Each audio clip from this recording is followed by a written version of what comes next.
बसंतपुर गांव में मोहित अपने पिता विष्णु और सौतेली माँ माधवी के साथ रहता है।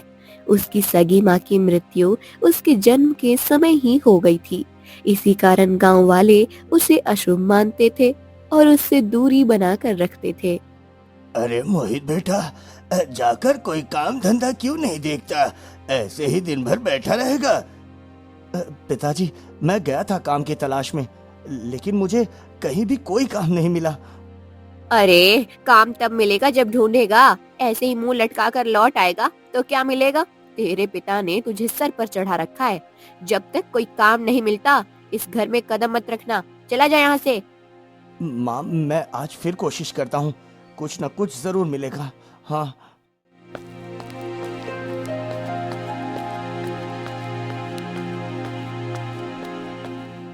इतना कहकर मोहित घर से चुपचाप निकल जाता है और एक गांव की दुकान पर जाता है।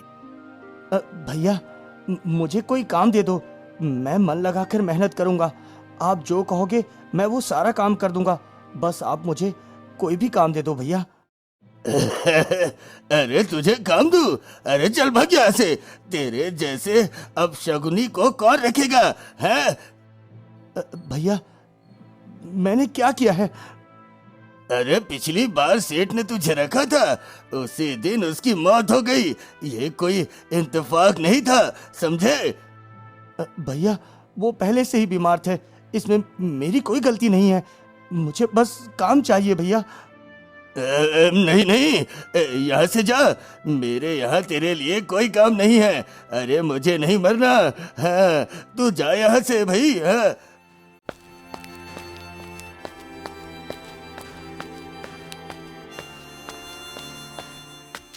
मोहित पूरे गांव में काम की तलाश करता है। हर जगह से अपमान और निराशा मिलती है और शाम को घर वापस आता है। आज भी कोई काम नहीं मिला। कुछ करेगा या ऐसे ही दुनिया पर बोझ बना रहेगा? जब से पैदा हुआ है तबाही ही लाया है।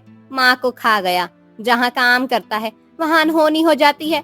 पता नहीं कौन सा पाप लेकर आया है। अरे भाग्यवान, तू ऐसा मत बोल। गांव इसे अपशगुनी कहता है। कम से कम हम तो इसे अपनाएं। आप भी चुप रहा करो। कभी कुछ कहते नहीं। इसे हट्टा कट्टा जवान हो गया लेकिन किसी काम का नहीं रहा। ऐसे ही कुछ दिन बीत जाता है।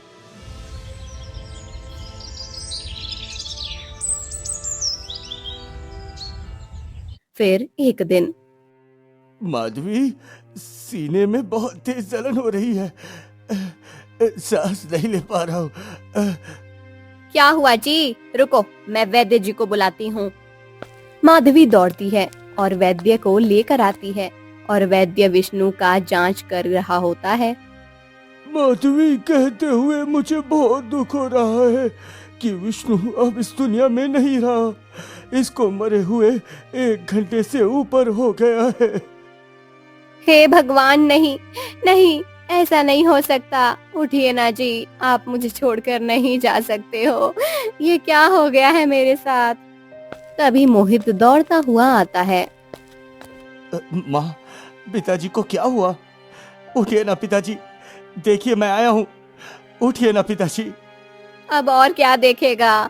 तू अपनी माँ को खा गया, अब बाप को भी खा गया। कौन सा जन्म का श्राप है तू? तू सिर्फ मौत और दुख लेकर आया है इस घर में। आवाज सुनकर गांव वाले भी आ जाते हैं। अरे ये लड़का तो सचमुच मनहूस है। जहाँ जाता है कोई ना कोई मरता है, हैं? इसे गांव से निकालो। अब पता नहीं और किसको खा जाएगा। ऐसे ऐसों को हमारे गांव में नहीं रहना चाहिए। बेचारा विष्णु भाई कितने अच्छे थे, और कैसे उसकी मृत्यु हो गई। हाँ। हाँ, निकल जा मेरे घर से। आज के बाद इस दरवाजे की और भी मत देखना। सबको खा गया, अब लगता है मुझे भी खा लेगा। कभी मत आना। माँ, मैंने कुछ नहीं किया। मुझे मत निकालो। मैं कहाँ जाऊंगा माँ? मैं कहाँ जाऊंगा? जा, मर जा कहीं, डूब के मर जा। लेकिन अब कभी मेरे घर मत आना, वरना उस दिन मेरा मरा हुआ मुंह देखेगा। गांव वाले मिलकर मोहित को गांव से बाहर निकाल देते हैं। तभी राजू, मोहित का बचपन का दोस्त, वहां आता है। अरे मोहित, रुक यार, मैं जानता हूँ तू कैसा है। लोग जो कहते हैं वो झूठ है। तेरे अंदर कोई बुराई नहीं। चल मेरे साथ चल, सब ठीक होगा। तुझे मैं मानता हूँ अपना। हाँ। अरे तू पागल हो गया है राजू, इसे तू नहीं जानता। ये अपशगुन है, इसे अपने आसपास मत रख। एक दिन तू भी इस दुनिया को छोड़कर चला जाएगा। हाँ। अरे चुप करो काका, मैं जानता हूँ मेरा दोस्त कैसा है। आप लोग इसकी फिक्र मत करिए। हाँ। देख राजू, मैं तेरे साथ नहीं जाऊंगा। ये लोग, मैं इस गांव में नहीं रहना चाहता। अरे यार चल तू, मैंने कहा ना मेरे साथ चल।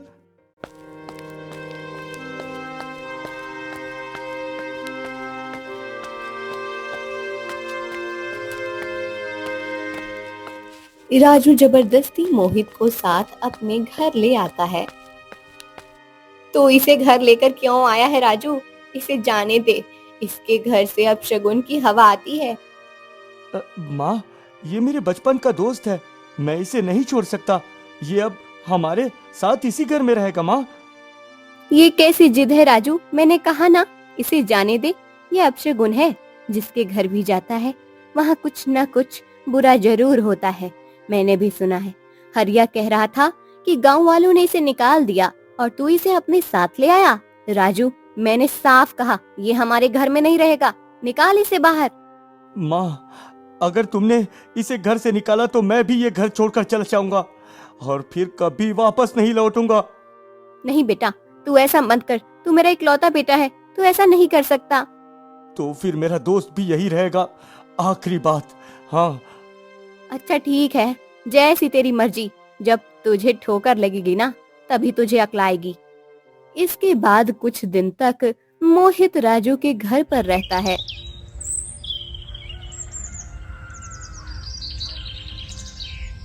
फिर एक दिन राजू काम से लौटते वक्त बैलगाड़ी से टकरा जाता है। तभी कुछ गांव वाले उसे पकड़कर घर लाते हैं। अरे संभालो संभालो, इस बैलगाड़ी से ठोकर लग गई, बहुत खून बह रहा है, संभालो। अरे बेटे, अरे मेरे बेटे को क्या हो गया? राजू, ओ मेरे लाल। अरे मुझे तो लगता है अब इसका पैर भी ठीक नहीं होगा। अब तो ये पूरी जिंदगी बैठकर ही खाएगा। मैंने तुझसे कितनी बार कहा था मोहित इसे घर से निकाल जा। मैंने तुझे इससे कितनी बार कहा था मोहित इसे घर से निकाल दे, पर तू तो जैसे सुनता ही नहीं था। अब तो तेरे कलेजे में ठंडक पड़ गई ना।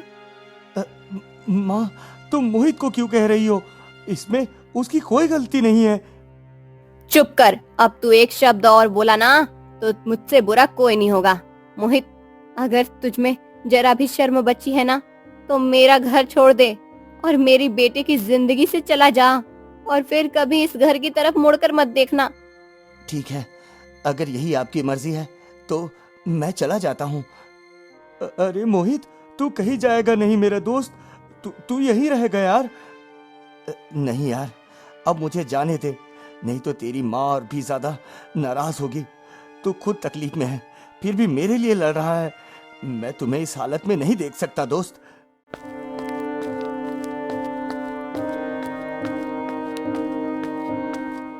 मोहित जंगल की ओर निकल जाता है और अकेले में बैठकर फूट फूट कर रोने लगता है। माँ, पिताजी, आप दोनों मुझे अकेला छोड़कर चले गए। इस दुनिया में मेरा कोई नहीं, सब मुझे अपशगुन मानते हैं। जहाँ जाता हूँ वहाँ अनहोनी हो जाती है। ये कैसा श्राप है मेरे ऊपर। अब मुझे समझ नहीं आता क्या करूँ, कैसे जीऊँ। मैं थक गया हूँ। शायद अब आत्महत्या ही एक रास्ता है मेरे लिए। वो नदी की ओर बढ़ता है और जैसे ही पानी में कूदने की कोशिश करता है तभी वहाँ एक साधु बाबा प्रकट होते हैं। अरे पुत्र, तुम्हें क्या हुआ? तुम यहाँ आत्महत्या क्यों कर रहे हो? ऐसी क्या तकलीफ आ गई जो तुम जीवन समाप्त करना जा रहे हो? बाबा, मैं जी कर भी क्या करूँगा? जन्म लेते ही मेरी माँ चल बसी। फिर कुछ सालों बाद पिताजी भी दुनिया छोड़ गए। सौतेली माँ ने मुझे घर से निकाल दिया। जहाँ काम करता हूँ वहाँ कुछ न कुछ अनहोनी हो जाती है। लोग मुझे अपशगुनी कहते हैं। मेरे सबसे अच्छे दोस्त राजू ने जब सबके खिलाफ जाकर मुझे घर में पनाह दी तो उसका पैर भी टूट गया। अब इस जीवन का कोई अर्थ नहीं बचा बाबा। मैं थक गया हूँ। मैं यह जीवन खत्म करना चाहता हूँ। नहीं पुत्र, जीवन बहुत अनमोल होता है। इसे यूं ही खत्म नहीं किया जाता। ये सब तुम्हारे पिछले जन्म के कर्मों का परिणाम है। ये एक श्राप है जो तुम्हें मिला है पुत्र। श्राप? लेकिन बाबा, मैंने ऐसा क्या किया जो मुझे ये श्राप मिला? ये बात आज से करीब 200 वर्ष पुरानी है, जब तुम बिरजू नाम का एक लालची निर्दयी चोर थे। अरे आज कुछ भी करके मुझे बड़ा हाथ मारना है। सुना है सेठ की हवेली में बहुत सारा खजाना है। आज रात वही चोरी करूंगा और खूब सारा धन कमाऊंगा। हाँ।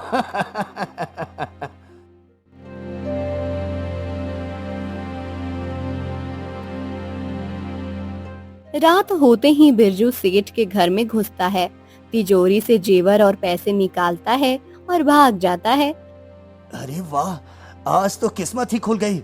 इतना सारा खजाना। अब इसे ऐसी जगह छुपाऊंगा जहां कोई ना देख सके। हाँ। वो सारा धन लेकर एक गुफा में जाता है और वहाँ छुपा देता है। अब इतना चुराने से काम नहीं चलेगा। मुझे कुछ और बड़ा करना है। अब मैं इतना धन कमाऊंगा कि पूरे गांव में अमीर बन जाऊंगा। हाँ।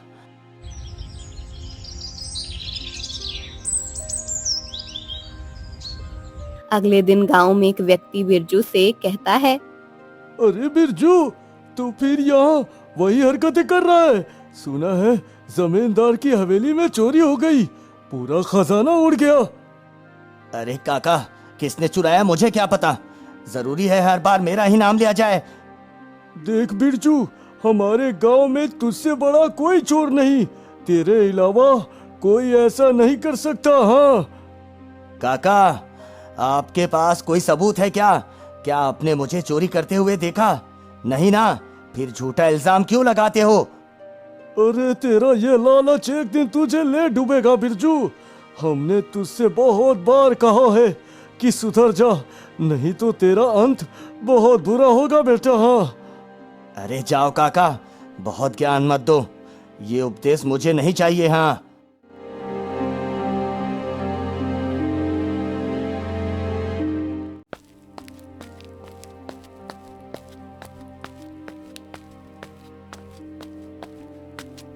रात को बिरजू कई घरों में चोरी करता है। अगले दिन सुबह गांव में हंगामा होता है। अरे मेरे घर से जेवर और पैसे गायब है। किसी ने रात को चोरी कर ली। और मेरे घर से चोरी हो गई। बेटी की शादी के लिए जो जेवर रखे थे सब चला गया। इस बार जरूर बिरजू का ही काम है। चलो सब लोग उसके घर चलते हैं। हाँ। गांव वाले बिरजू के घर पहुंचते हैं।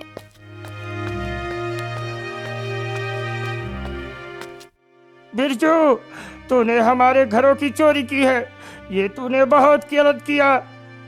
काका, अगर आपको लगता है मैंने चोरी की है तो तलाशी ले लो। अगर कुछ मिले तो सजा दे देना। हाँ। गांव वाले तलाशी लेते हैं, उन्हें कुछ नहीं मिलता और वे चले जाते हैं।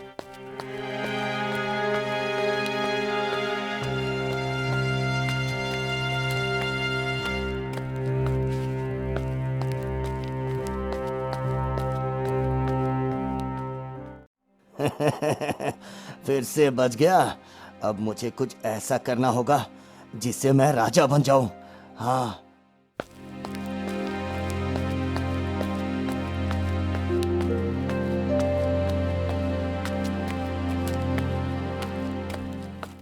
एक दिन बिरजू जंगल की ओर बढ़ता है। तभी रास्ते में उसे एक तांत्रिक मिलता है। मैंने तुम्हारा महीनों से इंतजार कर रहा था। बिरजू, तुम्हारा समय अब बदलने वाला है। हाँ। तू कौन है और मेरा इंतजार क्यों कर रहा था? अरे तू अब संसार का सबसे शक्तिशाली और धनवान व्यक्ति बनेगा। तू इस राज्य का राजा बनेगा, लेकिन इसके लिए तुझे एक सौदा करना होगा। एक ऐसा सौदा जो तेरे पूरे भविष्य को बदल देगा। हाँ, क्या? मैं कुछ भी करने को तैयार हूँ। मुझे धन चाहिए, मुझे राजा बनना है। आप जो कहे मैं वो करूँगा। बस मुझे अमीर बनना है, शक्तिशाली बनना है। हाँ हाँ ठीक है, तो सुन, अगर तू वास्तव में धन और शक्ति चाहता है तो तुझे एक बलि देनी होगी, और ये कोई सामान्य बलि नहीं होगी। ये बलि तुझे अपनी पत्नी की देनी होगी, लेकिन ध्यान रखना वो कन्या रोहिणी नक्षत्र में जन्मी होनी चाहिए, तभी ये बलि सफल होगी। हाँ, क्या सच में? बस इतना सा काम? ये तो मैं इसके लिए बिल्कुल तैयार हूँ, लेकिन मेरी तो अभी तक शादी नहीं हुई है बाबा। अरे मैंने सब कुछ देख रखा है। पूर्व दिशा की ओर एक गांव में ललन नाम का सेठ रहता है। उसकी बेटी मधु रोहिणी नक्षत्र की कन्या है। वही तेरा लक्ष्य है। तू उससे विवाह करेगा और फिर उसे इस गुफा में लाकर जहां तूने खजाना छुपाया है वही उसकी बलि दे देगा। हाँ, आपको कैसे पता कि मैंने खजाना इसी गुफा में छुपाया है? मैं तांत्रिक हूँ, मेरे पास सिद्धियां है, मुझे सब कुछ ज्ञात होता है। मेरे मन में क्या चल रहा है, तू क्या चाहता है, कहाँ गया है, किससे मिला है, सब जानता हूँ। इतना ध्यान रखना, वो लल्लन सेठ एक नंबर का लालची किस्म का व्यक्ति है, तो उसके लिए तुम थोड़ा सा धन ले जाना, तो वो तुरंत तुम्हें अपनी यहाँ काम पर रख लेगा। हाँ, क्या? आप तो बहुत पहुंचे हुए बाबा लगते हैं। अब तो मुझे आप पर पूरा भरोसा है कि आप जो कह रहे हैं वो जरूर सच होगा। मैं अब वही करूंगा जो आपने कहा है। हाँ,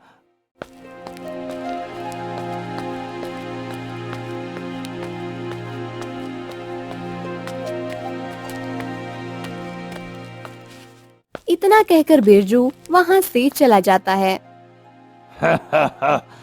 फंस गया मूर्ख लालची।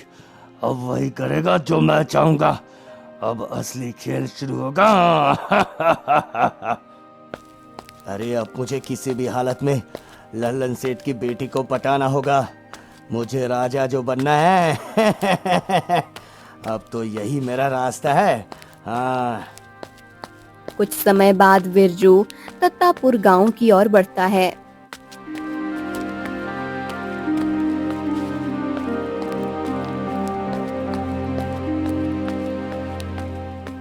अरे गांव तो बहुत बड़ा है और अमीर लगता है। हर घर में जैसा खजाना भरा पड़ा हो। अरे ये क्या सोच रहा हूँ? सुधर जा बिरजू, अब तू राजा बनने वाला है। दिमाग फिर से चोरी पर जा रहा है। नहीं नहीं, मुझे अब सीधा रास्ता पकड़ना होगा। पहले किसी गांव वाले से पूछता हूँ लल्लन सेठ का घर कहाँ है। हाँ, तभी वो पास ही एक गांव वाले को देखता है।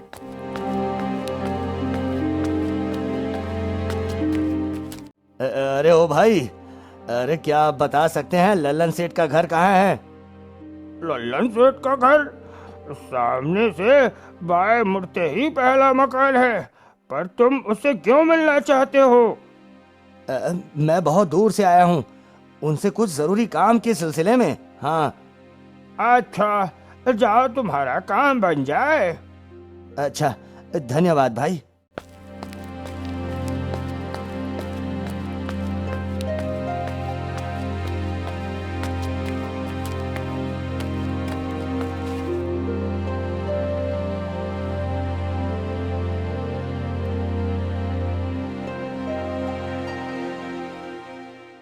बिरजू लल्लन सेठ के घर पहुंचता है। अरे सेठ जी, नमस्कार। मैं आपसे मिलने आया हूँ। अरे बाबा शाही, तुम कौन हो और मुझसे क्यों मिलने आए हो? क्या काम है? सेठ जी, कुछ समय पहले आप जंगल से गुजर रहे थे, तभी आपका ये जेवर गिर गया था। मैंने इसे वहीं से उठाया, तब से इसे संभाल कर रखा था। अब जाकर मुझे पता चला कि ये जेवर आपका है, तो मैं आपको लौटाने आया हूँ। हाँ, अरे ये तो मेरा ही जेवर है जो उस दिन गिर गया था। तू तो बहुत ईमानदार निकला बेटा। तूने मेरे जैसे व्यक्ति की ही तलाश की है। अरे लालची फंस गया। अब बस मुझे यहाँ काम मिल जाए और धीरे धीरे मधु को फंसा लूं। हाँ। अरे बाबा साईं, तू मेरे यहाँ काम पर लग जा, मैं तुझे अच्छा वेतन दूंगा, और एक ईमानदार आदमी की मुझे जरूरत भी थी। सेठ जी, मेरा कोई नहीं है इस दुनिया में।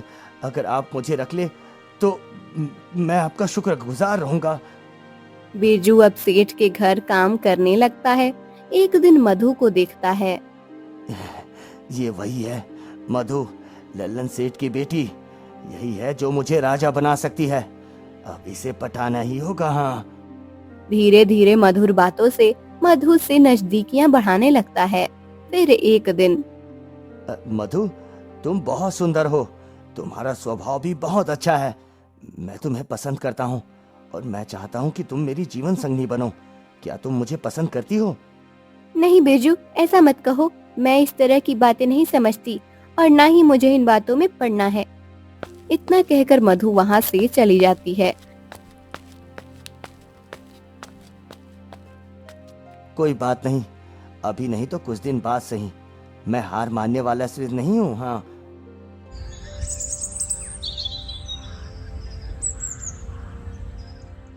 कुछ दिन बीतते हैं और बिरजू लगातार मधु को पटाने की कोशिश करता है। फिर एक दिन, मधु, मैं तुमसे सच्चा प्रेम करता हूँ। अगर तुम मुझसे विवाह नहीं करोगी तो मैं आत्महत्या कर लूंगा। सच में तुम्हारे बिना नहीं जी सकता मधु, मैं नहीं जी सकता। नहीं बिरजू, ऐसा मत करना। मैं नहीं चाहती तुम्हें कुछ हो। ठीक है, मैं विवाह के लिए तैयार हूँ, लेकिन मेरे पिताजी ये विवाह कभी मंजूर नहीं करेंगे। कोई बात नहीं मधु, हम छुपकर मंदिर में विवाह कर लेंगे। बस तुम मेरे साथ चलो।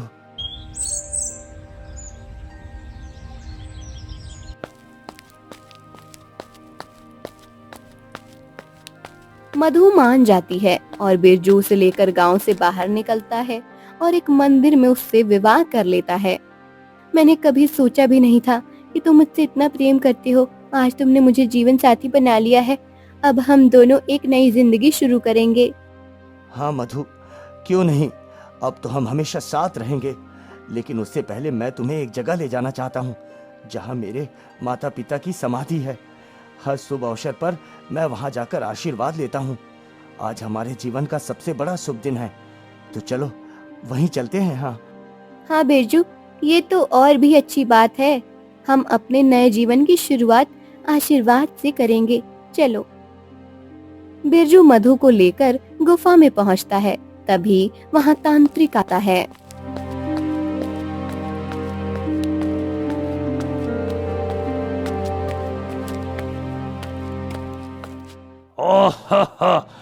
बिरजू, तूने वही किया जो मैंने कहा था। अब तो कोई नहीं रोक सकता।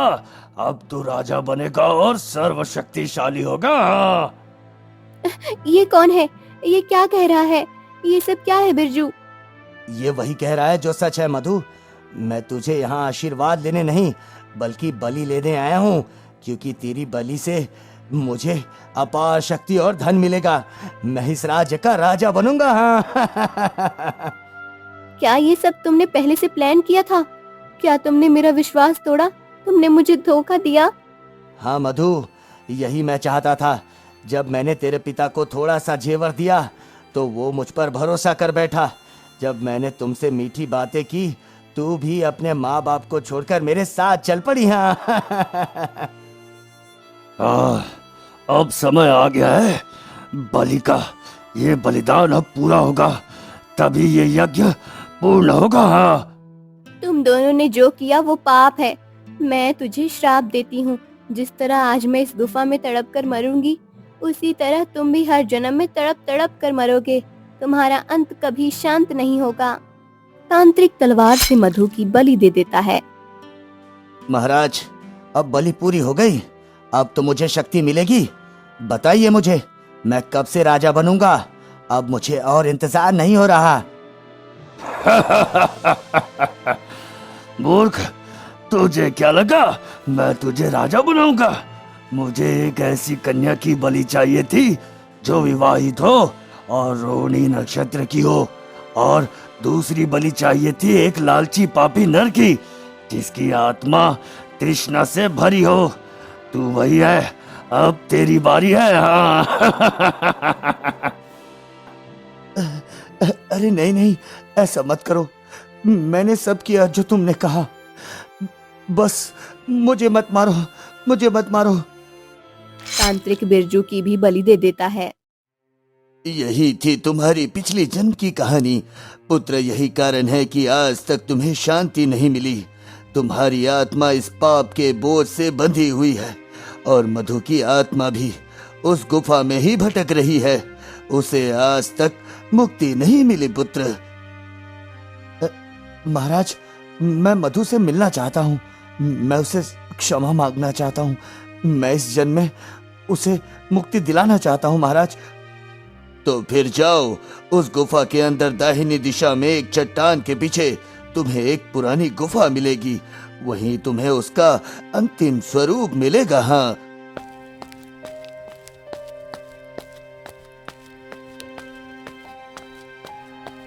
बिरजू गुफा की ओर भागता है और जैसे ही अंदर जाता है,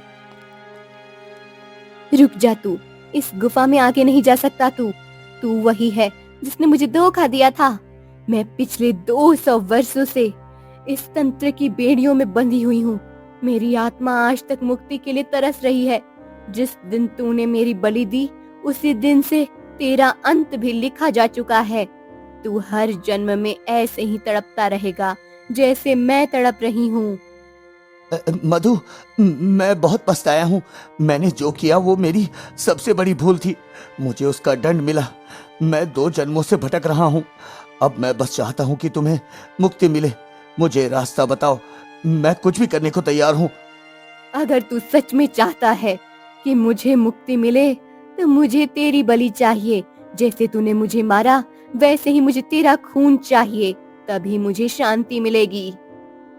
अगर मेरे प्राण देने से तुम्हें शांति मिलती है, तो मुझे ये जीवन त्यागने में कोई आपत्ति नहीं है। मैं अपने जीवन को सौंपने के लिए तैयार हूँ मनु, तैयार हूँ। तभी साधु बाबा वहाँ प्रकट होते हैं। रुको पुत्री, इसने तुम्हारे साथ घोर अन्याय किया, ये सत्य है।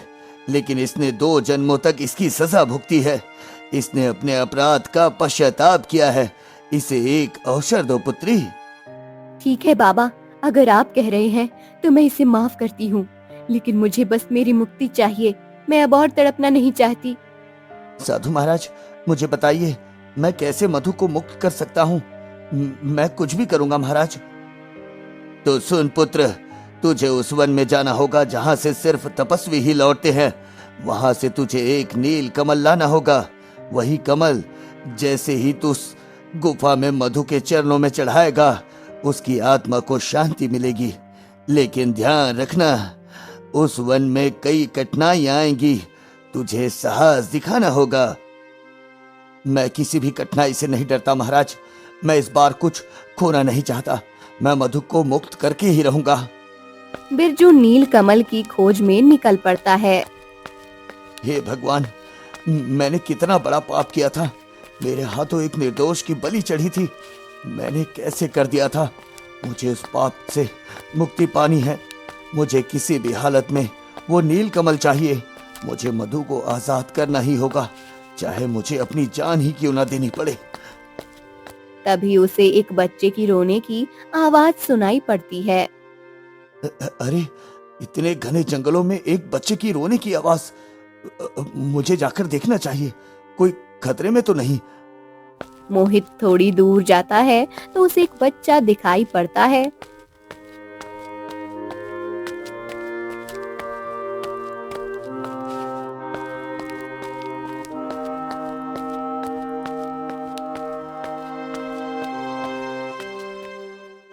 अरे, क्या हुआ? क्यों रो रहे हो? बताओ मुझे, मैं तुम्हारी मदद कर सकता हूँ। कौन हो तुम और यहाँ क्या कर रहे हो? मैं अपनी माँ के साथ आया था, लेकिन वो अब कहीं खो गई है। मुझे बहुत भूख लगी है, मुझे खाना चाहिए। देखो, ये फल खा लो, इससे तुम्हारी भूख मिट जाएगी। हाँ। मुझे फल नहीं चाहिए, मुझे खून चाहिए। मैं खून पीता हूँ, मैं मांस खाता हूँ, मुझे वही चाहिए। तुम क्या कह रहे हो? तुम तो अभी सिर्फ 7 साल के हो और तुम ऐसी बातें कैसे कर सकते हो? तभी वो बच्चा एक लोमड़ी में बदल जाता है। हा हा हा हा हा हा, मैं कोई बच्चा नहीं हूँ, मैं तो एक मायावी लोमड़ी हूँ और आज मैं तुम्हारा खून पीना चाहता हूँ। नहीं नहीं, मुझे जाने दो, मुझे कोई जरूरी कार्य है। मुझे नीलकमल चाहिए, मुझे मधु को मुक्त कराना है। नहीं, पहले मेरी भूख मिटाओ। अगर मेरी भूख नहीं मिटाई तो आगे जाना असंभव होगा। अगर तुम अपनी बलि नहीं दे सकते तो मुझे किसी और का बलि दे दो, एक मासूम बच्चा का, जिसका खून बहुत ही टेस्टी और मांस स्वादिष्ट होता है। ठीक है, तुम जो कर सकते हो वो करो, लेकिन किसी निर्दोष की बलि नहीं दे सकता, किसी मासूम का खून नहीं दे सकता। अगर तुझे खून ही चाहिए तो मेरा खून ले ले, मुझे मार डाल, लेकिन मैं किसी बच्चे को नहीं मार सकता। इतना कहते हैं और वो अपना हथेली काट लेता है और लोमड़ी की आगे बढ़ा देता है। तू सचमुच बहुत निर्मल आत्मा है। मैं कोई और नहीं, वही तांत्रिक हूँ जिसने पिछले जन्म में तेरी और मधु की बलि ली थी। और उसी दिन मुझे एक साधु ने श्राप दे दिया था कि जिस तरह तूने निर्दोष की बलि ली है, उसी तरह तू भी जंगल में माया रूप में भटकता रहेगा, जब तक तू उस व्यक्ति के खून की एक बूंद न पी ले जिसे तूने मारा था। तू वही तांत्रिक है जिसने मुझे धोखा दिया था। हाँ, और तूने आज जो किया है उसने मुझे उस प्राप से मुक्ति दिला दी है। मैं तुझसे क्षमा मांगता हूँ। मैंने जो किया वो गलत था।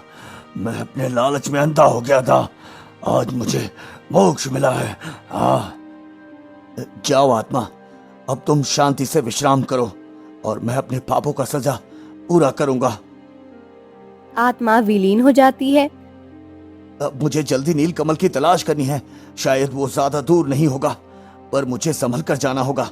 पता नहीं और क्या क्या खतरा होने वाला है सामने।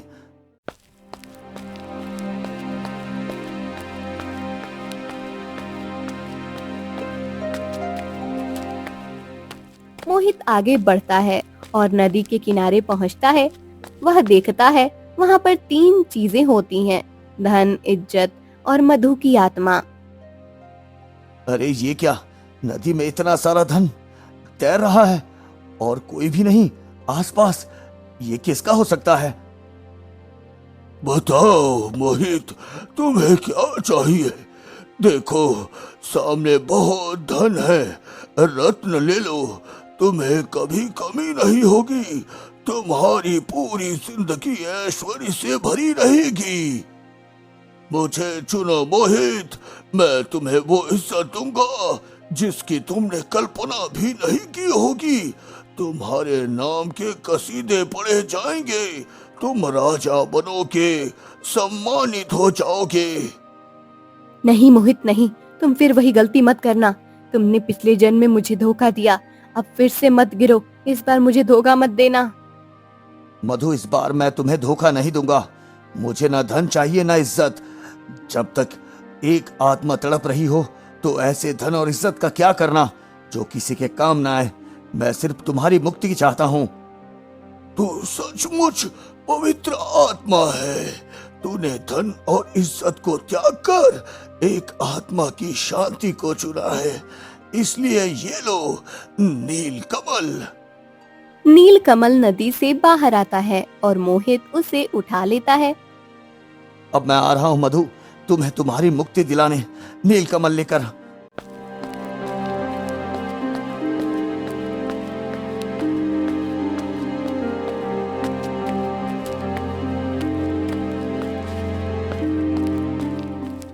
जैसे ही मोहित नीलकमल लेकर जंगल के रास्तों से वापस आ रहा होता है, तभी नीलकमल से एक आवाज आती है।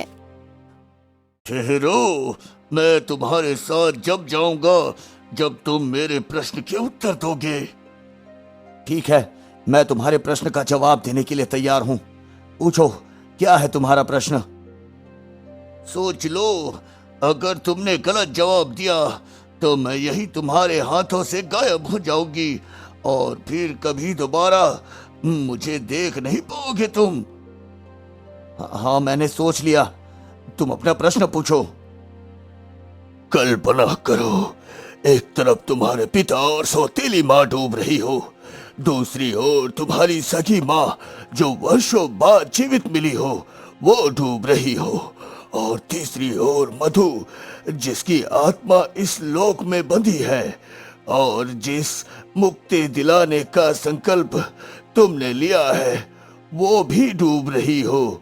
इन तीनों में से तुम केवल एक को बचा सकते हो। तुम किसे बचाओगे? मैं मधु को बचाऊंगा, क्योंकि मेरे पिता और सौतेली माँ ने मेरे जीवन को दुख से भरा और मेरी सगी माँ का अतीत अब केवल स्मृति में है। लेकिन मधु की आत्मा अभी भी इस लोक में बंधी हुई है। वो न्याय की प्रतीक्षा कर रही है। उसे मुक्त कराना मेरा कर्तव्य है, केवल उसके लिए नहीं बल्कि उसके साथ हुए अन्याय के विरुद्ध एक प्रतीक के रूप में। मैं एक बार फिर किसी को खोकर दुखी नहीं बढ़ना चाहता। मैं मधु को मुक्त कर इस चक्र को तोड़ना चाहता हूँ। इतना कहकर नीलकमल की आवाज शांत हो जाती है। मुझे जल्दी नीलकमल लेकर गुफा तक जाना होगा, नहीं तो पता नहीं फिर क्या खतरा आ जाए। फिर वो कमल लेकर जल्दी से गुफा के द्वार तक पहुंचता है।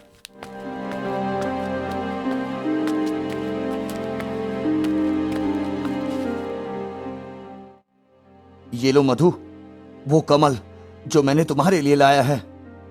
मोहित, तुमने कर दिखाया। पिछले जन्म के पाप से आज मुझे मुक्ति मिल गई है। तुमने अपनी जान पर खेलकर मेरी मुक्ति की। इसके लिए मैं तुम्हें कुछ देना चाहती हूँ। इस गुफा में वो सारा खजाना छिपा है जो तुमने पिछले जन्म में चुराया था। अब वो तुम्हारा है, जाकर उसे ले लो और एक सुखी संपन्न जीवन जियो। माफ करना मधु, अगर दोबारा जन्म लिया तो सिर्फ मैं तुम्हें ही चुनूंगा और उस जन्म में भी तुम्हें वो प्यार दूंगा जो कि मैं नहीं दे पाया। मधु की आत्मा मुक्त हो जाती है। मोहित गुफा में जाता है और खजाने को देखता है।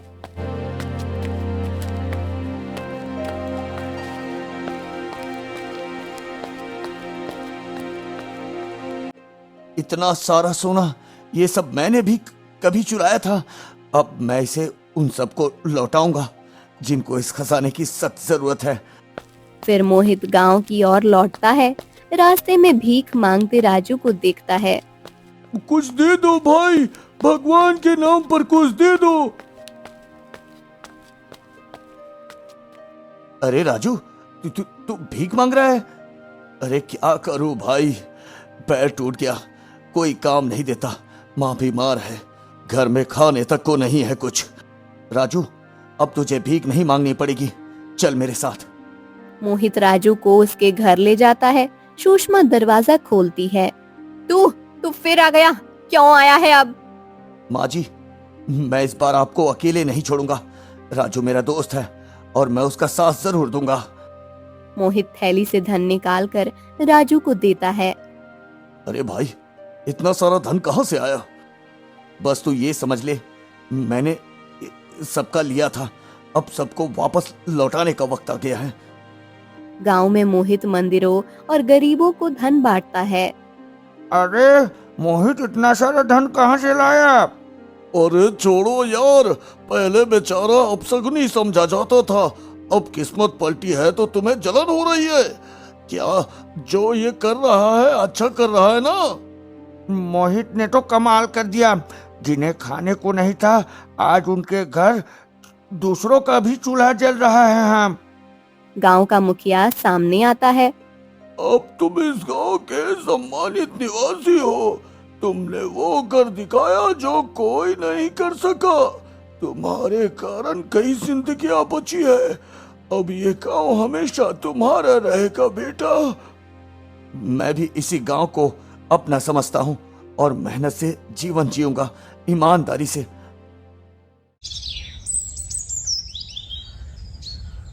जोधपुर गांव में लखन अपनी पत्नी अमृता संग सादगी भरी जिंदगी जीता था।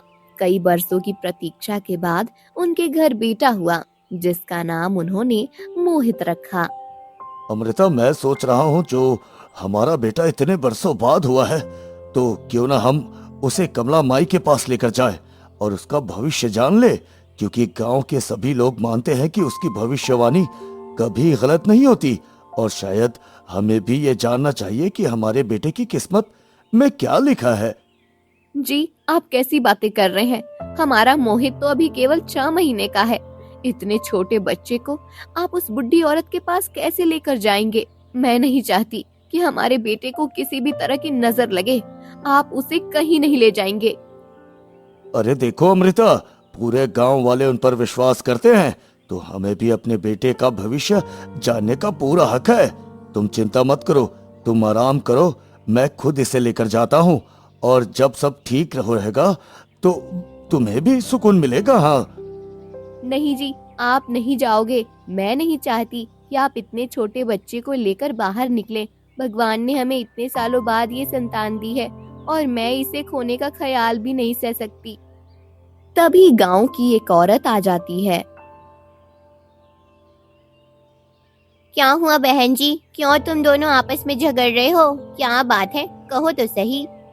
अरे सुनीता, देखो ना, मैं अमृता को कब से समझा रहा हूँ कि हम मोहित का भविष्य कमला माई से दिखा ले, लेकिन ये मान ही नहीं रही और कहती है कि इतना छोटा सा बच्चा वहाँ क्यों लेके जाएं। अरे बहन अमृता, जाने दो, कमला माई की जुबान कभी खाली नहीं जाती। वो जो कहती हैं वही सच होता है। आखिर तुम्हें भी तो इतने सालों बाद संतान का सुख मिला है। हो सकता है उनके आशीर्वाद से तुम्हारे बेटे का भविष्य और भी उज्जवल हो जाए। ठीक है, अगर तुम दोनों इतना जोर डाल रहे हो तो जाओ, ले जाओ, पर जल्दी लौटाना। फिर लखन अपने 6 महीने के बेटे मोहित को लेकर कमला माई के पास जाता है और कमला उसे देखते ही कहती है, आओ लखन आओ, मैं जानती थी कि तुम आज जरूर मेरे पास आ जाओगे और तुम अपने बेटे को भी साथ लेकर आओगे। अरे कमला माई, ये आप कैसी बातें कर रही हैं? आपको कैसे पहले से पता था कि मैं यहाँ आऊंगा, और वो भी अपने बेटे को लेकर? क्योंकि ये सब भाग्य में लिखा है और मैं तुम्हारे भाग्य को पहले ही पढ़ चुकी हूँ। तो कृपा करके आप मेरे बेटे का भाग्य देख लीजिए। मुझे बहुत चिंता है कि ये बड़ा होकर क्या बनेगा। लखन, तुम्हें अपने बेटे के भविष्य की चिंता है, लेकिन ये जान लो कि ये कोई साधारण बच्चा नहीं है। इसकी वजह से तुम्हारी पत्नी अमृता की मृत्यु होगी और ये भाग्य का लिखा है, इसे कोई नहीं बदल सकता। आप कैसी अशुभ बातें कर रही हैं कमला माई? ये कैसे हो सकता है? भला मेरा बेटा मेरी पत्नी की जान का कारण कैसे बन सकता है? लखन, तुम तो जानते हो मेरा एक भी शब्द कभी गलत नहीं गया है। ये अटल सत्य है। तुम्हारी पत्नी की मृत्यु का कारण तुम्हारा बेटा मोहित ही बनेगा। नहीं कमला माई, ऐसा नहीं हो सकता। ये मेरा इकलौता बेटा है और मेरी पत्नी भी उसे अपनी जान से ज्यादा चाहती है। अगर उसकी जगह से अमृता की मृत्यु हो गई तो मैं कैसे जी पाऊंगा? मैं उसे कैसे पाल सकूंगा, ये सोचकर ही मेरी आत्मा कांप उठती है। ऐसा मत कहिए। लखन, अगर तुम अपनी पत्नी को बचाना चाहते हो तो कोशिश करो कि मोहित को अमृता से जितना दूर रख सको रखो। शायद यही एक उम्मीद है।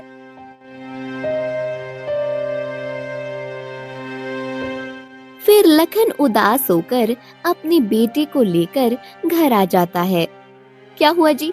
कमला माई ने क्या बताया? हमारे बेटे का भविष्य कैसा है? नहीं, मैं अमृता को सच नहीं बता सकता, वरना ये सुनकर वहीं टूट जाएगी और जीते जी मर जाएगी। अरे नहीं, कुछ खास नहीं अमृता, उन्होंने तो यही कहा कि हमारा बेटा बड़ा होकर धनवान बनेगा और हमारा नाम रोशन करेगा। वो हमारा सहारा बनेगा और हमें बहुत सुख देगा। क्या सच में जी? अगर ऐसा है तो भगवान का लाख लाख शुक्र है। इतने बरसों बाद हमें संतान का सुख दिया और साथ ही उसका भविष्य भी उज्जवल किया।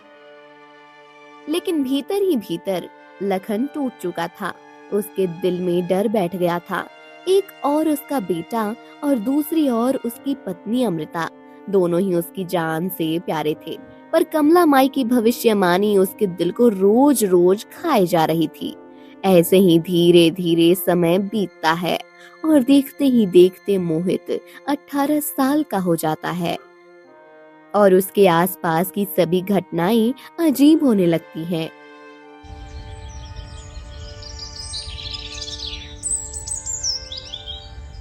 अरे सुनीता बहन, तुमने सुना कि वही मोहित अमृता का बेटा जब मंदिर जाता है तो मंदिर की सारी दीपक अपने आप बुझ जाते हैं और कहती है उसकी वजह से वहाँ अपशगुन फैलता है। मुझे तो लगता है कि कमला माई की भविष्यवाणी सच होती दिख रही है। हाँ हाँ, मैंने भी अपनी आंखों से देखा है। एक बार उसने किसी गरीब की मदद की थी और वो बेचारा 2 ही दिन में मर गया। लोग कहते हैं जिसके साथ मोहित जुड़ता है उसकी किस्मत ही उलट जाती है। तो फिर बहन इसमें शक ही क्या है? मैंने खुद देखा है, जब वो अपने खेत में किसी काम में हाथ लगाता है तो अचानक कुछ न कुछ बुरा घट ही जाता है। उसके कदम शुभ नहीं है और उसकी परछाई तक डर पैदा करती है। सच कह रही हो, उसकी मौजूदगी ही अनहोनी का कारण बन जाती है। लोग अब तो उसके पास जाने से भी कतराते हैं, क्योंकि जिसे वो मदद करता है उसी का नुकसान हो जाता है। भगवान जाने मोहित के भाग्य में कैसा बोझ लिखा है। ये सारी बातें लखन सुन लेता है, लेकिन लखन चुपचाप घर लौटता है। हे भगवान, अब गांव की औरतें भी अब मेरे बेटे मोहित को अपशगुनी कहने लगे। मैं किस किस को समझाऊं और कैसे बचाऊं अपनी पत्नी और अपने बेटे को इन तानों से। इतना सोचते हुए लखन घर पहुंचता है। तभी अमृता को देखते ही अरे अमृता, ये क्या हुआ? तुम इतनी जोर जोर से क्यों चिल्ला रही हो? तुम ठीक तो हो ना? जी, मुझे नहीं पता, अचानक मेरे पेट में इतना भयानक दर्द हो रहा है कि सहा नहीं जा रहा। मैं तो सोच रही हूँ जैसे जान निकल जाएगी। क्या तुमने समय पर खाना खाया था अमृता? हाँ, मैंने सब कुछ ठीक से खाया है, पर ये दर्द तो मेरी जान ही ले लेगा, ऐसा लग रहा है। रुको जरा, मैं अभी वैद्य जी को बुलाता हूँ।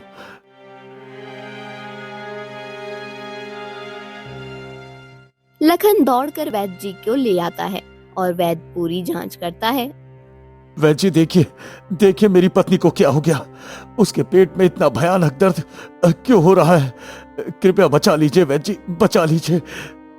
लखन, तुम्हारी पत्नी के पेट में कोई बीमारी नहीं है। मैं अच्छी तरह से देख चुका हूँ, ये दर्द सामान्य नहीं है, ये कुछ अजीब बात है। पर मैंने जड़ी बूटियां दी है, देखो शायद आराम हो जाए, वरना ये मेरी समझ से बाहर है भैया। पर वैद्य जी, ऐसा कैसे हो सकता है? सुबह तो अमृता बिल्कुल ठीक थी, कोई तो इलाज होगा। बेटा, मुझे समझ नहीं आ रहा लखन, ये कोई आम बीमारी नहीं लग रहा मुझे। हाँ, इतना कहकर वैद्य जी चले जाते हैं।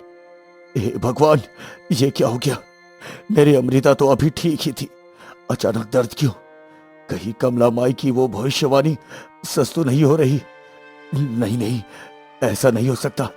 मैं अपनी पत्नी को मरने नहीं दूंगा, चाहे इसके लिए मुझे कुछ भी करना पड़े। नहीं। तभी अचानक दरवाजे पर कमला माई आ जाती है। कमला माई, आप यहाँ कैसे आ गई? आप यहाँ से चले जाइए, मैं बाद में आकर आपसे मिलता हूँ।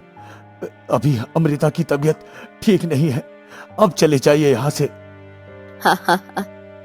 लखन, समय आ गया है, जो मैंने भविष्यवाणी की थी वो अब सच होने वाला है। उसका सच तुम अब देख ही रहे हो। ये अमृता अब कभी ठीक भी नहीं होगी, तुम्हारे घर में विनाश आएगा। आप कैसी बातें कर रही हैं कमला माई? किस विनाश की बात कर रही हैं? मुझे सब सच सच बताइए।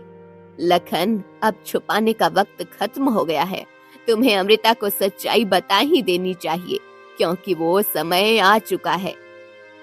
इतना कहकर कमला वहां से चली जाती है।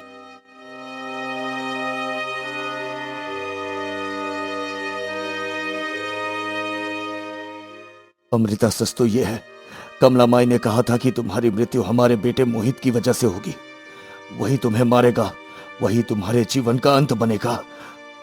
क्या ये कैसी भयानक बात कह रहे हो लखन? और ये तुमने इतने सालों में मुझसे छुपाई क्यों? मैं डर गया था अमृता, कि कहीं तुम सच जानकर टूट ना जाओ। तुम मेरी जान हो और मोहित भी मेरी जान है। मैं दोनों को खोना की कल्पना कर ही नहीं सकता। मुझसे गलती हो गई, मुझे माफ कर दो। इतना कहते ही अचानक वहां मोहित आ जाता है। क्या हुआ पिताजी, आप दोनों किस बारे में बात कर रहे थे? क्या क्या हुआ माँ को? वो इतनी उदास लग रही है। कुछ नहीं बेटा, हम तो बस खेत की फसल के बारे में बात कर रहे थे। तुम सब काम कर आए हो? हाँ माँ, मैं सब काम करके आ गया हूँ। बताइए, आपके लिए क्या करूँ? अगर आपको भी कुछ चाहिए तो बता दो, मैं वो आपके लिए कर दूंगा। हाँ कुछ नहीं बेटा, तुम जाकर आराम कर लो। तुम दिन भर खेत में मेहनत करके थक गए होगे। इतना कहते ही अमृता अचानक गिर जाती है और चक्कर खाकर बेहोश हो जाती है। लगता है इन दोनों को आमने सामने आने से अमृता को चक्कर आया है। मुझे जल्दी से दोनों को एक दूसरे से अलग करना होगा। पिताजी, माँ को क्या हो गया? ये चक्कर खाकर क्यों गिर गई? ये ठीक तो है ना? मोहित, तुम्हारी माँ को एक अजीब सी बीमारी है। जब भी वो तुम्हें देखती है या तुमसे प्यार से बात करती है, तभी उसका दर्द और बढ़ जाता है। इसलिए वैद्य जी ने कहा है कि जब तक वो पूरी तरह से ठीक ना हो जाए, तुम्हें उससे दूर रहना होगा। ठीक है पिताजी, अगर ये माँ के भले के लिए है तो मैं उनसे दूर रहूंगा। मैं अपनी माँ के लिए किसी भी बलिदान के लिए तैयार हूँ। मोहित चला जाता है, लेकिन मन ही मन सोचता है, आखिर ऐसा क्यों हो रहा है? गांव वाले मुझे देखकर डर क्यों जाते हैं? मेरे बारे में अजीब अजीब बातें क्यों करते हैं? और जब मेरे पिता ने जी ने मुझे माँ से मिलने से मना कर दिया, ये सब जरूर किसी रहस्य से जुड़ा हुआ है और मैं इस रहस्य को जानकर ही रहूंगा। हाँ।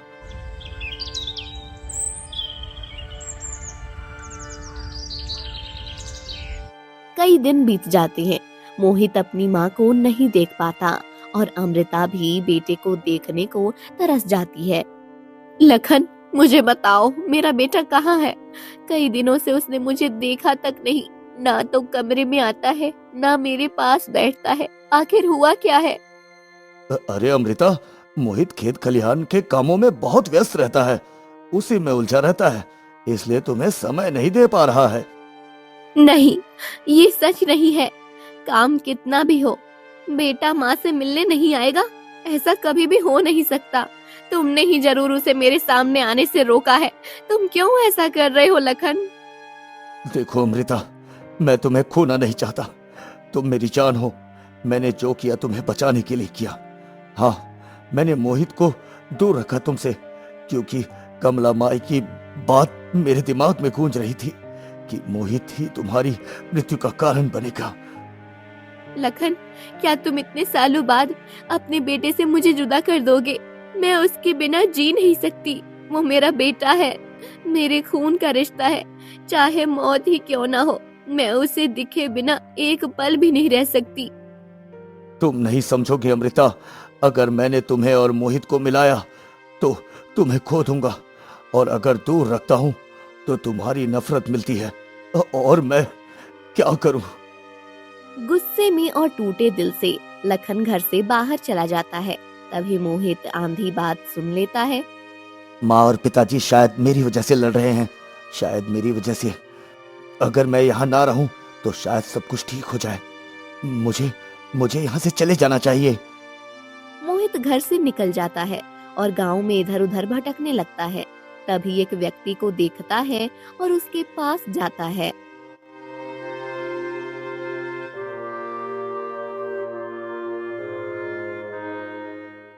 काका, मुझे आपसे कुछ पूछना है।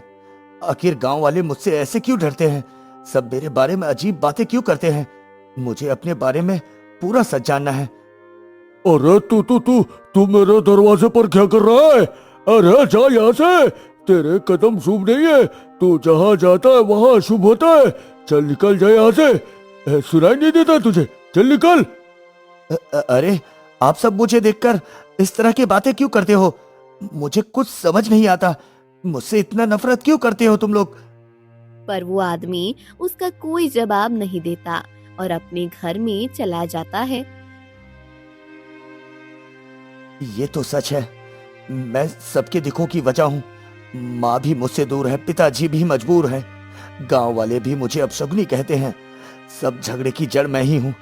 अगर ऐसा होता है तो मुझे जिंदा रहने का कोई हक नहीं। अच्छा होगा अगर मैं सबके लिए हमेशा के लिए दूर चला जाऊं।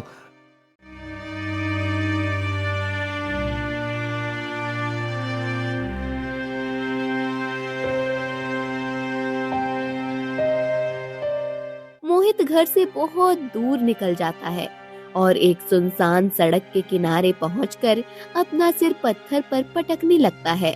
उधर से लौटते हुए लखन उसे देख लेता है। अरे मोहित, ये तुम क्या कर रहे हो बेटा? क्यों खुद को मार रहे हो? ऐसा क्यों कर रहे हो बेटा? पिताजी, मैं सबका बोझ हूँ। माँ को आप मुझसे मिलने नहीं देते। गांव वाले मुझे देखकर दरवाजे बंद कर लेते हैं। सब मुझे अपशकुनी कहते हैं। आप दोनों मेरी वजह से झगड़ते हैं। अगर मैं ना रहूं तो शायद सब कुछ ठीक हो जाएगा। मुझे जीने का कोई हक नहीं पिताजी। मुझे मर जाना ही चाहिए। हटिए पिताजी, मुझे मर जाना चाहिए। अरे नहीं बेटा, ऐसा ना कहो। यह सिर्फ तुम्हारे मन का भ्रम है। तुम हमारे लिए हमारी जान से बढ़कर हो।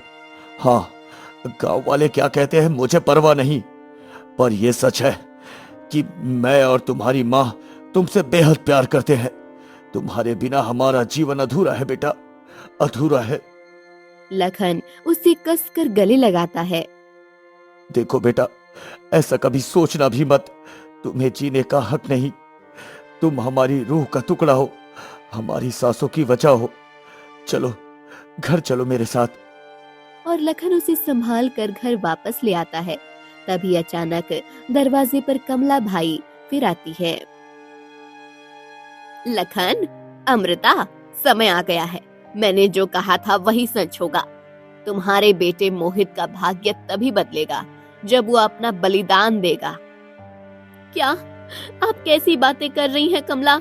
ये मेरा बेटा है, मेरी जान है।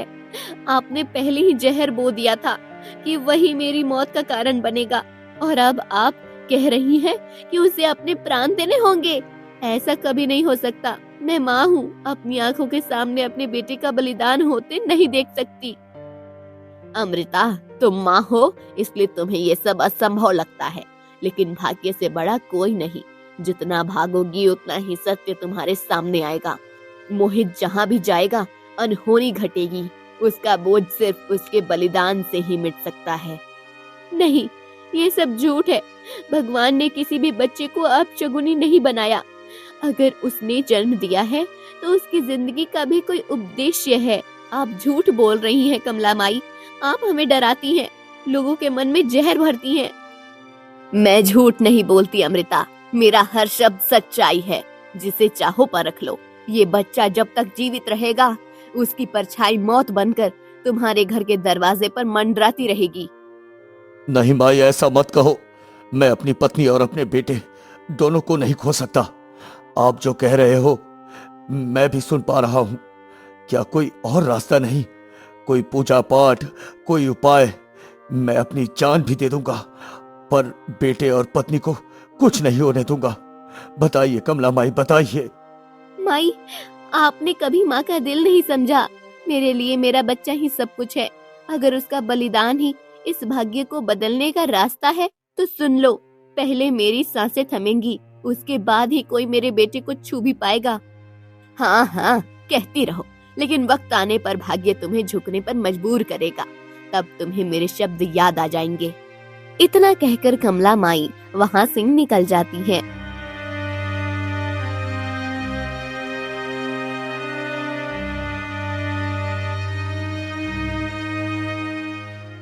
लखन, हमें अपने बेटे को कुछ नहीं होने देना। वो हमारा सब कुछ है, चाहे भाग्य हो, चाहे कमला माई की भविष्यवाणी। मैं अपने बेटे को खो नहीं सकती।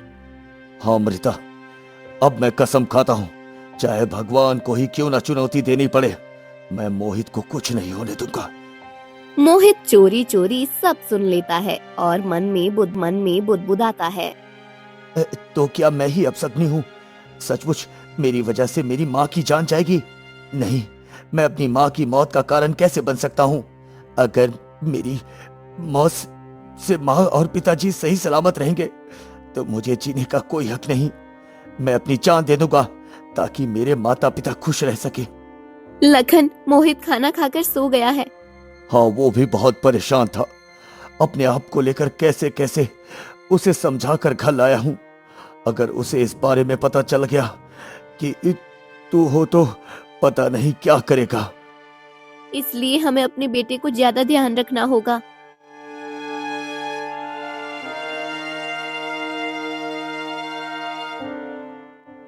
फिर इतना कहकर दोनों सो जाते हैं। माफ करना माँ, माफ करना पिताजी। मैं आपका बेटा होकर भी आपकी खुशियों का दुश्मन बन गया। आज के बाद मैं आपको कोई दुख नहीं दूंगा, कोई दुख नहीं। वह घर से निकलकर घने जंगलों की ओर चला जाता है और एक बड़े पेड़ के नीचे जाकर बैठ जाता है। हे भगवान, तूने मुझे क्यों जन्म दिया? क्यों मेरी ही माँ का काल बना दिया मुझे? मुझे तो सिर्फ माँ का दुलार चाहिए था, पिताजी की गोद चाहिए थी, पर मेरी किस्मत ने तो मुझसे सब कुछ छीन लिया।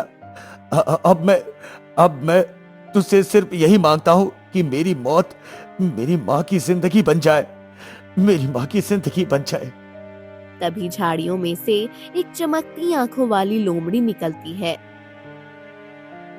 क्यों बच्चा, तो इतनी रात गए यहाँ अकेला क्यों बैठा है? आंखों में आंसू और दिल में बोझ। बता, किस गम ने तुझे इस हाल में ला दिया?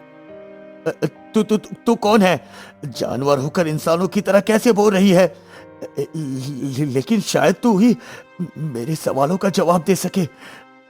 मैं कोई साधारण लोमड़ी नहीं, बल्कि भाग्य की दूत हूँ। वही भाग्य जिससे तू भागना चाहता है। बोल, क्या जानना चाहता है? मुझे सबने अपशगुनी कहा, माँ को मुझसे दूर कर दिया गया, पिताजी भी मुझसे सच्चाई छुपाते रहे, और अभी अभी मैंने सुना कि मेरी वजह से माँ की जान चली जाएगी। क्यों? आखिर मैंने किसी का क्या बिगाड़ा था? मैं तो सिर्फ अपनी माँ के साथ जीना चाहता था। ऐसा क्यों हो रहा है, बताओ मुझे। यही तो तेरी किस्मत का खेल है।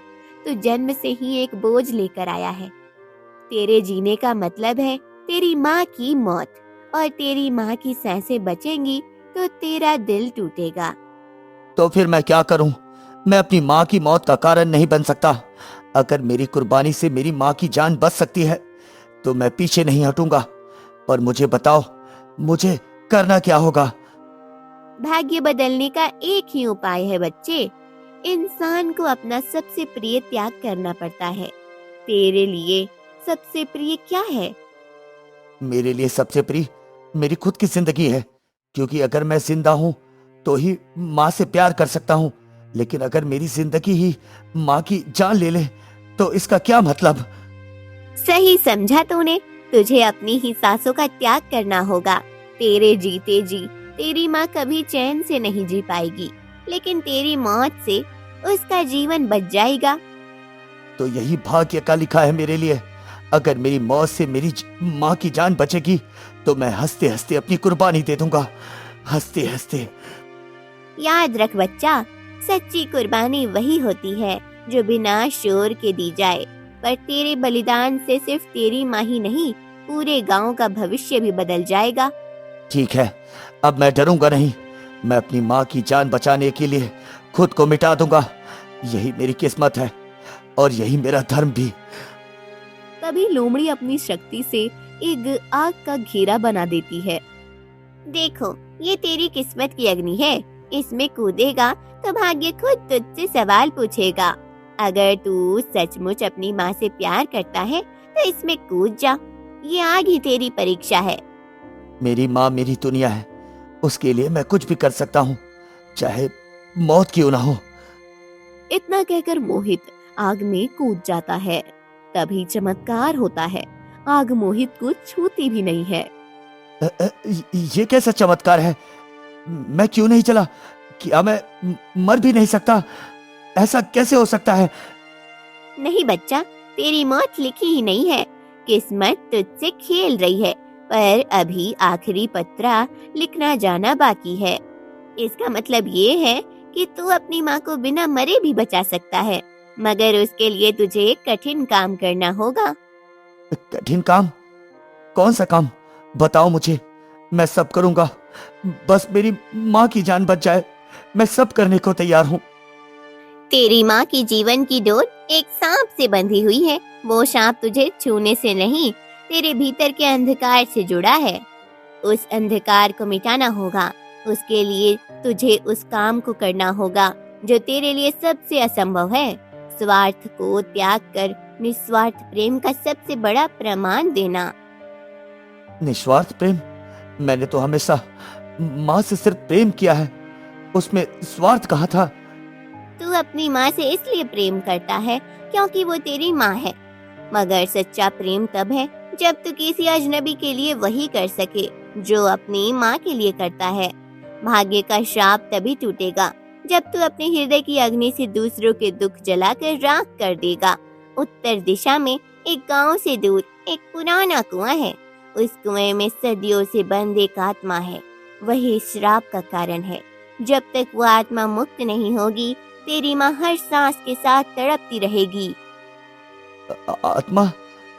कैसी आत्मा? एक माँ की आत्मा जो अपने बेटे के हाथों मारी गई थी। वही आत्मा तेरे भाग्य पर छाई हुई है। उसे मुक्त करना ही तेरी परीक्षा है, लेकिन ध्यान रहे, उसे मुक्त करने के लिए तुझे अपनी सबसे प्यारी चीज कुर्बान करनी होगी। इतना कहकर मोहित निकल पड़ता है। उत्तर दिशा की ओर मोहित अकेला कुएं की ओर बढ़ता है। तभी कमला माई अचानक रास्ते में आ जाती है।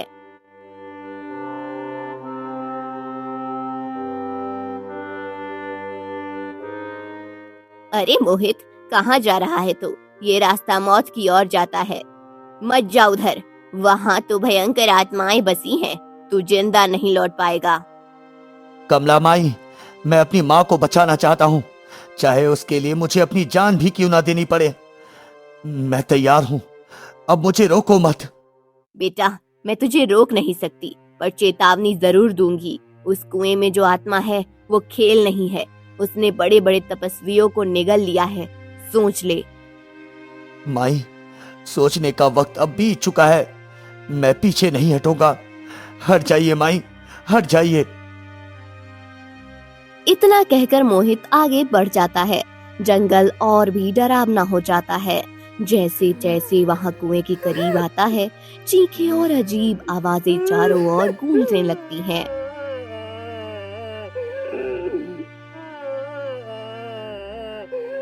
कौन है वहां? कौन रो रहा है? कौन है वहां? मैं हूँ एक अभागिन माँ, जिसे अपने ही बेटे ने मार डाला। सदियों से यहाँ बंद हूँ। तेरी माँ की तकदीर भी मेरी तरह बंध गई है। तू भी अपनी माँ को मार देगा। नहीं, मैं अपनी माँ को कभी नुकसान नहीं पहुंचाऊंगा। मैं श्राप को तोड़ दूंगा। तो मुझे मुक्त कर। मेरे बेटे ने मुझे धोखा दिया था। अगर तू सच्चा बेटा है तो साबित कर कि माँ का बेटा उसकी जान नहीं लेता, उसकी इज्जत, उसकी कुर्बानी और उसकी यादों की रक्षा करता है। ठीक है, मैं किसी भी परीक्षा के लिए तैयार हूँ। बस मुझे इतना बता दो, मैं अपनी माँ को कैसे बचा सकता हूँ? अपनी माँ को बचाना आसान नहीं है। इसके लिए तुम्हें मुझे सबसे कीमती चीज देनी होगी। वही चीज जिससे साबित हो कि तुझे सचमुच अपनी माँ से प्रेम है। सबसे कीमती चीज? पर मेरे पास तो कोई धन नहीं, ना ही कोई गहना। मेरे पास कीमती है तो सिर्फ मेरी माँ का प्यार, और वो मैं कभी किसी को नहीं दे सकता। धन दौलत की बात नहीं कर रही मैं। तुझे तेरे दिल का सबसे अनमोल खजाना चाहिए। वो चीज जिसे खोने का तू सोच भी न सके। वही तेरे प्रेम की असली परीक्षा होगी। मेरे लिए सबसे अनमोल चीज मेरी माँ का मुस्कान है। अगर वो चली गई तो मैं जीते जी मर जाऊंगा, जीते जी। तुम्हारे हाथ में जो एक कड़ा तेरी माँ ने तुझे जन्म के समय पहनाया था, यही तेरे प्रेम की सबसे बड़ी निशानी है। अगर तू इसे इस कुएं में समर्पित कर देगा तो मेरा श्राप टूट जाएगा। ये तो मेरी माँ की निशानी है। जब भी मैं उदास होता था, इसे देखकर माँ की गोद की याद आती है। पर अगर इससे माँ की जान बचे तो मैं अपनी प्यारी चीज को भी कुर्बान कर दूंगा, कुर्बान कर दूंगा। हाँ। मोहित कड़ा उतार कर कुएं में फेंक देता है। धन्य है बेटा, तूने अपनी माँ का प्रेम साबित कर दिया। अब तेरी माँ के जीवन पर कोई संकट नहीं रहेगा। तू अब अपशगुन नहीं, बल्कि अपने गांव की रक्षा करने वाला पुत्र कहलाएगा। वहीं दूसरी ओर अमृता अचानक करवट बदलती है। उसकी सांसें जो अब तक दर्द से टूटी फूटी चल रही थी, जो अब पूरी तरह से स्वस्थ हो चुकी थी। लखन देखो, मेरा दर्द चला गया। लगता है भगवान ने मेरी प्रार्थना सुन ली। ये कैसे हुआ? अभी तो तुम्हारी हालत बहुत बिगड़ रही थी। क्या सचमुच सब ठीक हो गया? अमृता मुस्कुराती है। तभी दरवाजे से थका हारा मोहित घर लौटता है। माँ, अब कोई तुम्हें मुझसे अलग नहीं करेगा। मैंने वो श्राप तोड़ दिया है माँ, मैंने वो श्राप तोड़ दिया है। अब तुम बिल्कुल सुरक्षित हो माँ, तुम बिल्कुल सुरक्षित हो। बेटा, तुझे खोने के डर से मैं रोज तड़पती थी। हर पल ये डर खाए जा रहा था कि तू ही मेरी मौत का कारण बनेगा। लेकिन आज समझ आया कि तू मेरा अभिशाप नहीं, तू मेरा आशीर्वाद है, तू मेरी सबसे बड़ी ताकत है। मुझे माफ कर दे बेटा, मैंने तुझ पर विश्वास नहीं किया। गांव की बातों और उस भविष्यवाणी से डर गया था। मैं सोचता था कि तेरे होने से अमृता की जान चली जाएगी, लेकिन आज तूने साबित कर दिया कि किस्मत से भी बड़ा इंसान का साहस और उसका प्रेम होता है। वाह बेटे वाह। लखन आंसू रोक नहीं पाता और मोहित को गले से लगा लेता है। परिवार पहली बार सचमुच एक हो जाता है। उसी समय शोर सुनकर कुछ गांव वाले इकट्ठा हो जाते हैं। वे हैरानी से देखते हैं कि अमृता पूरी तरह स्वस्थ है। अरे अरे, ये कैसे हो गया? अभी तो अमृता मौत के मुहाने पर थी, अब बिल्कुल ठीक है। अरे ये तो चमत्कार है भाई। ना, ये तो संभव ही नहीं है। हमने अपनी आंखों से देखा है, वो तड़प तड़प कर रो रही थी। डॉक्टर, वैद्य सबने हाथ खड़े कर दिए थे। मरते मरते भी ठीक हो सकती है क्या कोई? ना ना ना, ये तो संभव ही नहीं है। हमने अपनी आंखों से देखा था, वो तड़प तड़प कर रो रही थी। डॉक्टर वैद्य अपने हाथ खड़े कर दिए थे। मरते मरते भी कोई ठीक हो सकती है क्या? हैं? सालों से मैंने कितनी भविष्यवाणियां की, कभी झूठी नहीं हुई। सबने मेरे शब्दों को सच माना, लेकिन पहली बार मेरी भविष्यवाणी गलत साबित हुई है। हाँ, मैंने कहा था कि यही लड़का अपनी माँ की मृत्यु का कारण बनेगा। मैंने सबको सावधान किया था, लेकिन आज मुझे स्वीकार करना होगा कि मैं गलत थी। मतलब तुम्हारी भविष्यवाणी सच नहीं निकली? हाँ, और जानती हो क्यों? क्योंकि इंसान का प्रेम, उसका त्याग और उसका साहस भविष्यवाणी से भी बड़ा होता है। मोहित ने श्राप तोड़ा, अपनी माँ के लिए अपने प्राण न्यौछावर करने चला गया, पर उसका प्रेम इतना शुद्ध था कि किस्मत भी हार मान गई और भाग्य का लेखा बदल गया। अरे तो ये लड़का अशुभ नहीं बल्कि वरदान है। हाँ, हमें शहर मानी चाहिए। इतने साल हमने इसे तिरस्कार किया, इसे अपशगुन कहा, और आज ये अपनी माँ की जान बचाने वाला निकला। गांव वाले सिर झुका लेते हैं। धीरे धीरे माहौल भावुक हो जाता है। मोहित, आज तूने मुझे भी सिखा दिया कि भविष्यवाणी पत्थर की लकीर नहीं होती। पहली बार मेरी भविष्यवाणी गलत हुई है, लेकिन मुझे खुशी है कि गलत हुई। अगर मेरी भविष्यवाणी सही होती तो एक माँ अपने बेटे से वंचित हो जाती और एक बेटा अपनी माँ से। कमलाबाई, मैं बस इतना जानता हूँ कि मेरी माँ मेरी जिंदगी है। अगर मेरी जान से उनकी सांसें चलती है तो मैं 1000 बार मरने को तैयार हूँ। लेकिन आज मैं सीखा कि असली ताकत त्याग में नहीं बल्कि प्रेम में होती है। बेटा, तूने मेरी जान ही नहीं बचाई, तूने मुझे जीने की वजह दी है। तू मेरा आशीर्वाद है, मेरा गर्व है। हाँ, आज से इस गांव को भी मानना होगा कि मेरा बेटा कोई अपशकुनी नहीं है। ये मेरे घर का दीपक है, इस गांव की शान। गांव वाले सिर हिलाते हैं। कुछ लोग मोहित के पास आकर उसका हाथ पकड़ते हैं, माफी मांगते हैं।